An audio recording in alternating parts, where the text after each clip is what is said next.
Napasmado ang bunganga. Beep, beep, beep, beep, beep. Ang tagalupa na viral ang mukha. Bip, bip, bip, bip, bip. Bumibip, bip, bip, bip, bip, bip, bip, bip, bip, bip, bip, bip na ba? Ang lahat. Martian. Beep, beep, beep, beep. Enrico Pañero. Bip, bip, bip, bip, bip. Beep, beep, beep, Bip, bip, bip, bip, bip. Bip, bip, bip, bip, bip. beep, beep, beep, beep, beep. Tiklaok! Tiklaok! Ito na ang 101.1 Yes FM Balitang Usap-usapan ngayon mga Yes Friend Martian ang hindi pagdalo ni VP Sara Duterte sa SONA ni Presidente Bongbong Marcos Jr. Hindi nga daw a-attend yan si VP Sara Duterte and ito ang kauna-unahan sa history ng Pilipinas mga yes friend na hindi a-attend ang Vice President sa SONA ng Pangulo.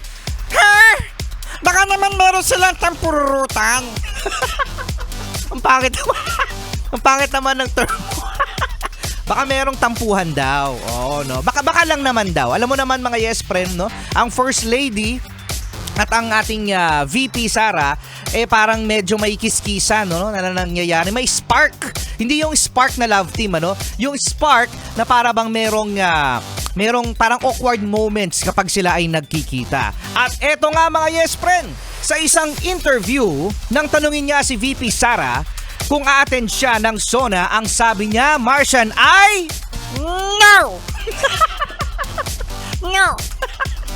At sinabi pa, dagdag niya, I am appointing myself as the designated survivor.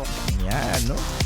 I am appointing myself as the designated survivor. Yan. So, big terms, mga yes friend, ano?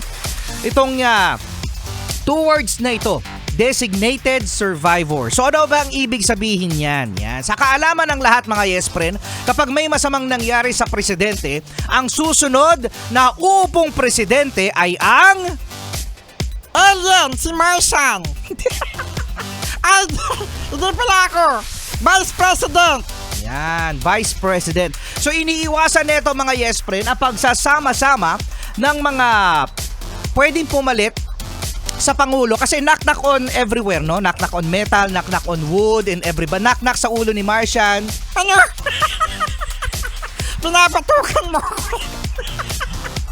Knock-knock in everywhere kapag may masamang nangyari sa Pangulo. Oo, no? At sila ay nasa isang building, kasama doon yung Vice President. Yan, oo, no? Sinasabi na Senate President daw, o kaya naman House Speaker of the House. Yan ang mga mangyayari. Kaya iniiwasan ang pagsasama-sama ng mga posisyon na yun. Oo, para may hahalili sa Pangulo. So, yun ibig sabihin mga yes friend ng designated survivor na si VP Sara nga daw yun ayon sa kanya. No? So, ang katanungan, mga yes friend, ayon sa chismis, Eto na mga marites. buo pa ba ang unity team? Hindi ka sure. Hindi ka sure. Abangan ang susunod na episode Unity Team Teleserye. Kasama nyo pa rin Enrico Pañero At ang cuteness overload. Martian, dito lang sa Yes FM 101.1.